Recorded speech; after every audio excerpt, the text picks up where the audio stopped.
Good evening students. आज का हमारा टॉपिक है profit and loss account, unit 2, subject है अकाउंटिंग फॉर मैनेजर्स। ठीक है, प्रॉफिट एंड लॉस।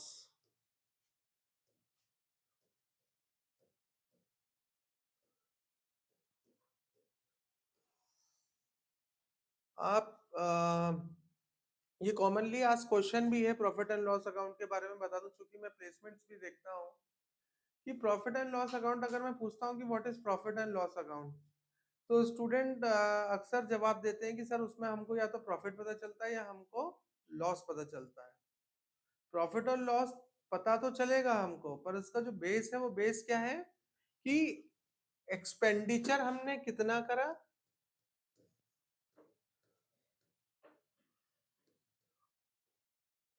और हमारे रेवेन्यू क्या रहे।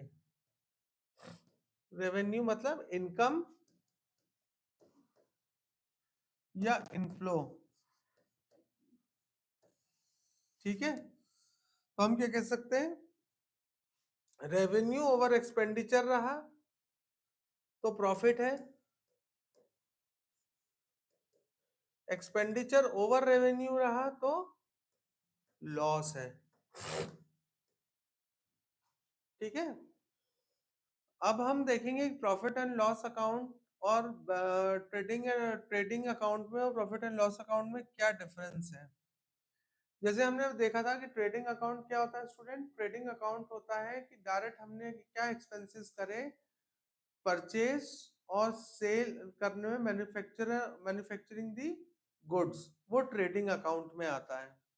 ट्रेडिंग अकाउंट नॉर्मली कौन बनाता है, ट्रेडर बनाता है। Profit and loss account, profit and loss account सभी बनाएंगे। प्रॉफिट एंड लॉस अकाउंट जैसे आपको, जब मैंने आपको बताया जैसे किराने की दुकान है शिवम किराना, तो शिवम किराना क्या करेगा, वो ट्रेडिंग अकाउंट नहीं बनाएगा, उसने मैन्युफैक्चरिंग नहीं करी है। वो क्या करेगा, प्रॉफिट एंड लॉस अकाउंट बनाएगा और ये देखेगा कि उसके एक्सपेंडिचर कितने थे और उसके इनकम क्या, रेवेन्यू क्या जनरेट हुआ। ठीक है, अब प्रॉफिट एंड लॉस अकाउंट में क्या होता है, इसमें डायरेक्ट एक्सपेंसेस आते हैं,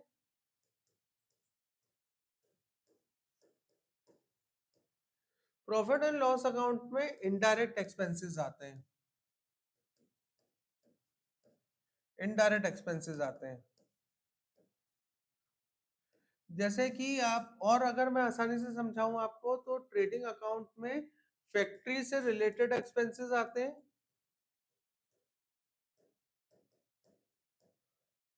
प्रॉफिट एंड लॉस में ऑफिस एक्सपेंसेस आते हैं,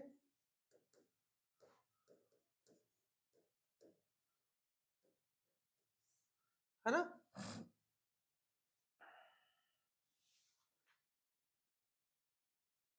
to know the net result of the business, the profit and loss account, net result क्या निकला हमारे अकाउंट का, बिजनेस का, बिजनेस एक्टिविटी जो हम कर रहे हैं उसका रिजल्ट क्या है, आइदर प्रॉफिट है या लॉस है। अब characteristics of profit and loss account, characteristics क्या होते हैं, कैरेक्टरिस्टिक्स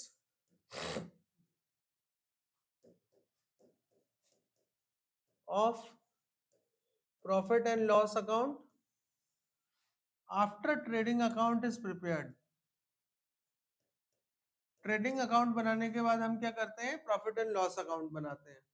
तो आपको भी जो क्वेश्चन आएगा ना बरकतुल्लाह यूनिवर्सिटी में, उसमें कुछ एक एंट्रीज आपको ट्रेडिंग अकाउंट की दी होंगी। फिर आता है in the account indirect expenses and incomes are recorded. Indirect expenses होते हैं, इनडायरेक्ट एक्सपेंसेस जैसे सैलरी हो गया, वेजेस डायरेक्ट एक्सपेंस है। अब वेजेस डायरेक्ट एक्सपेंस है और सैलरी इनडायरेक्ट एक्सपेंस है। क्यों है? वेजेस किसको मिलती है, वेजेस मिलती है मजदूरों को। ठीक है, सैलरी मिलती है ब्लू कॉलर एम्प्लॉयज को। वेजेस डेली होते हैं, सैलरी कब मिलती है हमको? After 30 days. अब सैलरी इनडायरेक्ट एक्सपेंस है। सैलरी इनडायरेक्ट एक्सपेंस कैसे है? अच्छा, अगर आपको एग्जाम में एंट्री आती है टू सैलरी एंड वेजेस, तो उसको प्रॉफिट एंड लॉस अकाउंट में ही लिखना, उसको ट्रेडिंग अकाउंट में, या उसमें कंफ्यूजन मत होना। उसमें कंफ्यूज होने की जरूरत नहीं है। अगर सैलरी एंड वेजेस लिखा हुआ है तो फिर वो जाएगा आपका ट्रेडिंग अकाउंट में। सैलरी इनडायरेक्ट एक्सपेंस क्यों है ना? या सैलरी, हम ये बोल सकते हैं सैलरी हमारे लिए एसेट है। क्यों है सैलरी एसेट इनडायरेक्ट वे में? इनडायरेक्ट एक्सपेंसेस इसलिए है, सैलरी आप तब दोगे जब आपका काम होगा। जब आपका काम होगा तो मतलब आपने कुछ अर्निंग की होगी। उस भाई आपने किसी एम्प्लॉय को सैलरी दी है तो एम्प्लॉय ने कुछ ना कुछ तो काम किया होगा। उसने काम किया होगा तो आपके पास रेवेन्यू आया होगा। तो सैलरी जो है वो आपका इनडायरेक्ट एक्सपेंस है। The accounts give knowledge of profit and loss account. Characteristics of it prepared in trading account, object और utility और importance of profit and loss account. Utility क्या है इसकी प्रॉफिट एंड लॉस अकाउंट की? जरूरत। जरूरत क्या है प्रॉफिट एंड लॉस अकाउंट की? It helps in know the profit and loss account of business by considering of all other expenses, losses and comes in profit and loss account of business. मतलब इससे हमें क्या पता है चलता है? All हमारा इनडायरेक्ट एक्सपेंस करके हमारा नेट प्रॉफिट या प्रॉफिट या नेट लॉस निकला है।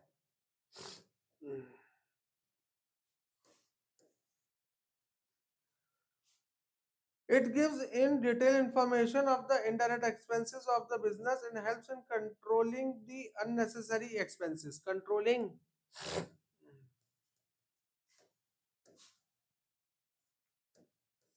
ठीक है? कंट्रोलिंग दी अननेसेसरी एक्सपेंसेस। अननेसेसरी एक्सपेंसेस कुछ हो रहे हैं तो हमको कब पता चलेंगे? जब हम सैलरी में देखेंगे कि हमारी कितनी सैलरी बिक गई, हमारे कितने एक्सपेंसेस हुए, हमारे कितने आउटस्टैंडिंग एक्सपेंसेस हैं। ठीक है, तो इसलिए हम accounts profit and loss account बना रहे हैं। It helps in planning of future strategies.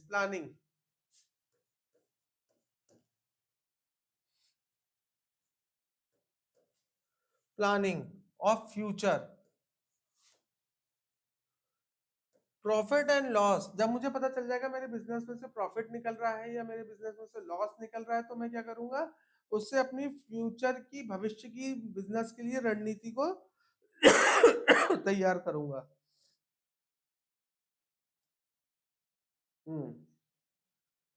Selling expense, all expenses made on the goods like packing, advertisement, brokerage, commission, sale tax, carriage, etc. traveling expense are called as selling expenses. Selling expense,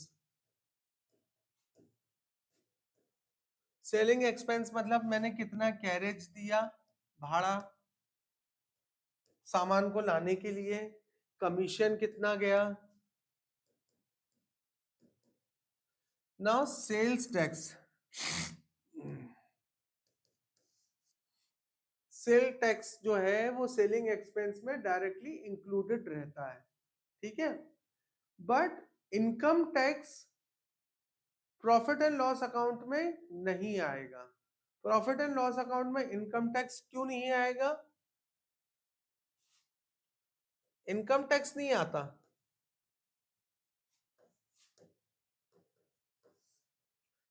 income tax क्यों नहीं आएगा? Income tax इसलिए नहीं आएगा कि income tax जो होता है स्टूडेंट, वो पर्सनल टैक्स होता है।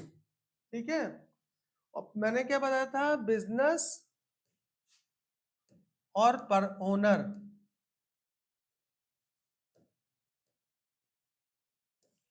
बिजनेस और ओनर दोनों डिफरेंट है, ठीक है। तो पर्सनल पर्सनल टैक्स क्या है आपका? पर्सनल टैक्स है इनकम टैक्स। इनकम टैक्स किस चीज के ऊपर लगता है कि मुझे भाई साल भर में कितनी इनकम हुई, ठीक है। जिसमें इनकम मेरी रेंट से भी हो सकती है, मैंने घर अपना किराए पे दिया है या मैंने अपनी गाड़ी किराए पे दी है, तो वो सारी इनकम्स कितनी हुई, तो वो उसकी इनकम के ऊपर इनकम टैक्स लगता है। तो इनकम टैक्स पर्सनल टैक्स होता है, और सेल टैक्स जो होता है वो डायरेक्ट सेलिंग एक्सपेंस होता है। ये डिफरेंस याद रखना। Establishment expenses, employ salary, administration expense, office rent, package, telephone etcetera, electricity, legal expense are included under the establishment expenses. Establishment establishment expense हम किसको कहते हैं? मैंने बिजनेस को स्टेब्लिश करने के लिए क्या क्या खर्चे किए, सैलरी खर्चा किया, फिर मैंने एम्प्लॉयज को सैलरी बांटी, एडमिनिस्ट्रेशन एक्सपेंस, ऑफिस का रेंट, पोस्टेज, टेलीफोन, टेलीग्राम, ये सारी जो चीजें हैं ये काय में आती हैं? ये आपके एस्टेब्लिशमेंट एक्सपेंस में आती हैं। अब हम कुछ स्पेशल एडजस्टमेंट्स देखेंगे कि स्पेशल एडजस्टमेंट्स कौन कौन से होते हैं। Salary is paid in indirect expense and so it is recorded in the debit side. Salary का मैंने क्या बताया? सैलरी आपकी कहाँ आएगी? प्रॉफिट एंड लॉस अकाउंट के डेबिट साइड में आएगी, टू सैलरी अकाउंट,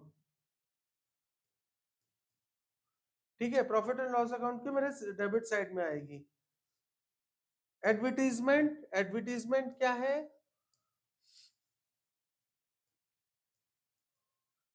एडवर्टाइजमेंट क्या है? ये भी इनडायरेक्ट एक्सपेंस है,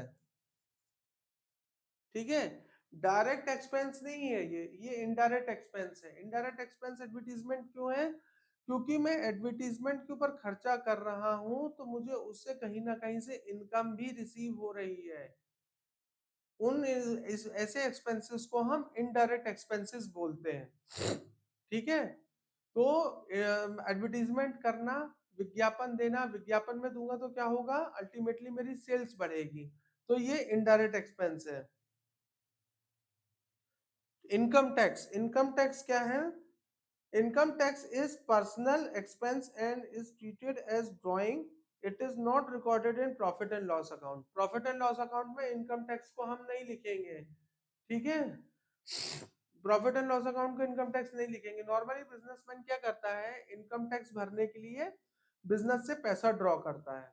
तो बिजनेसमैन अगर बिजनेस से पैसा ड्रॉ करता है तो अल्टीमेटली क्या होगा कि वो ड्रॉइंग एक्सपेंस हो जाएगा, ठीक है।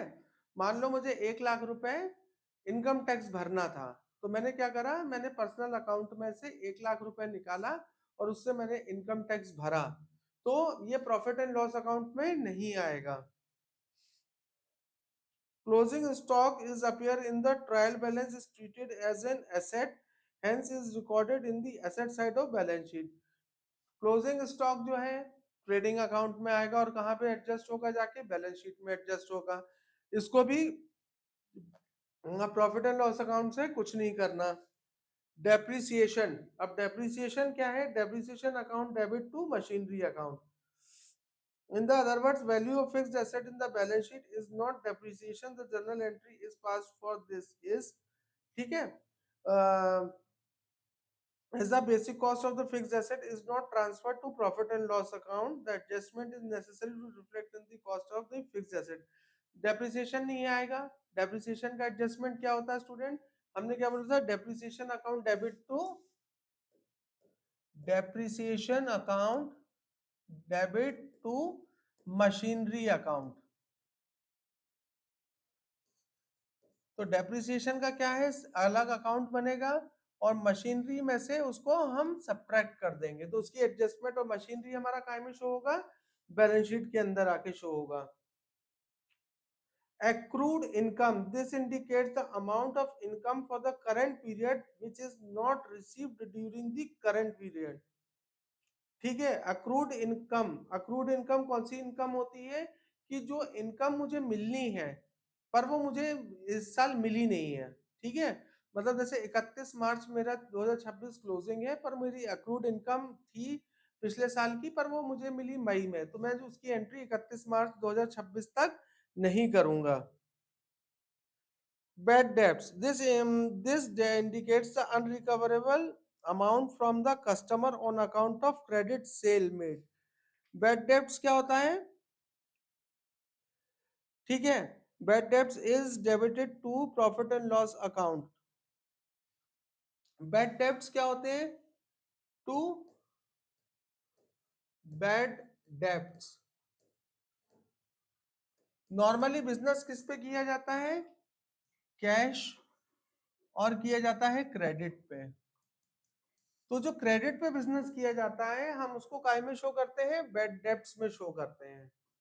ठीक है, इनडायरेक्ट एक्सपेंस हो गया, हमने एक्सपेंस तो माना उसको, पर ये एक्सपेंस कौन सा है? इनडायरेक्ट एक्सपेंस है, क्रेडिट पे बिजनेस करा हमने। ठीक है, interest on capital. Interest on capital क्या है? The capital to profit and loss account, the amount of interest on capital is debited to profit and loss account, then the reducing profit। हाँ, interest on capital. Interest on capital मतलब मैंने जो capital employ की थी business करते समय, so again मुझे उसके ऊपर जो इंटरेस्ट मिलना चाहिए था, तो interest on capital account debit to capital account, तो कैपिटल अकाउंट में से हम उसको सब्ट्रैक्ट करेंगे।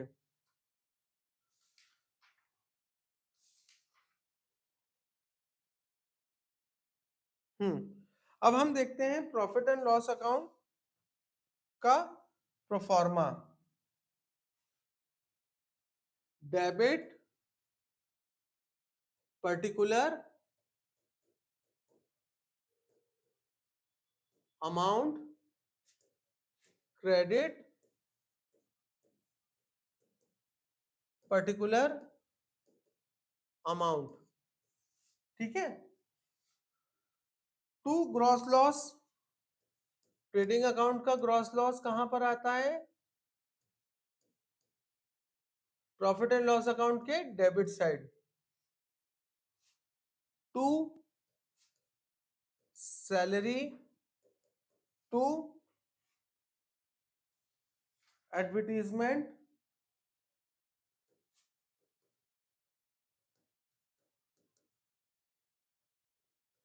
Two stationary,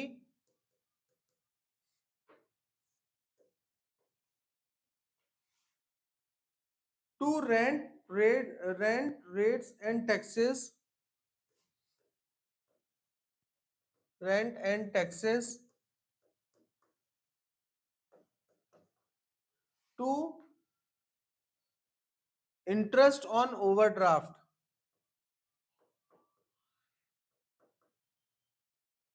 interest on overdraft. ठीक है, ओवरड्राफ्ट क्या होता है? ओवरड्राफ्ट हम किसको बोलते हैं? ओवरड्राफ्ट हम बोलेंगे कि जैसे बैंक क्या करता है, करंट अकाउंट के ऊपर हमको ओडी लिमिट देता है। ठीक है, तो मेरी ओडी लिमिट में क्या होगा? जैसे मतलब मेरा जो बिजनेस है उसके टर्नओवर के ऊपर बैंक क्या करता है, मुझे ओडी लिमिट देता है। ओडी लिमिट के ऊपर वो क्या करता है? Certain amount of interest charge करता है। तो यहाँ पर क्या आएगा? To interest on overdraft, interest on capital,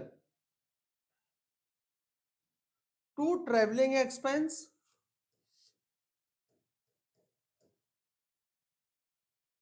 travelling expense, travelling expense. Travelling expense क्या है? अगेन मेरा इनडायरेक्ट एक्सपेंस है। बिजनेसमैन को क्या करना होता है? बिजनेसमैन को बिजनेस के लिए ट्रेवल करना होता है, तो जो बिजनेस ट्रेवलिंग है वो किस प्रकार का एक्सपेंस है? वो हमारा इनडायरेक्ट एक्सपेंस होगा।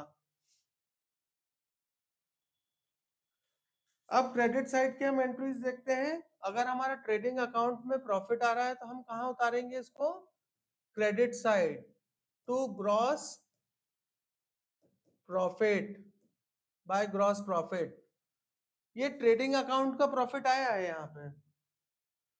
बाय इंटरेस्ट रिसीव्ड, इनकम है, इंटरेस्ट रिसीव्ड।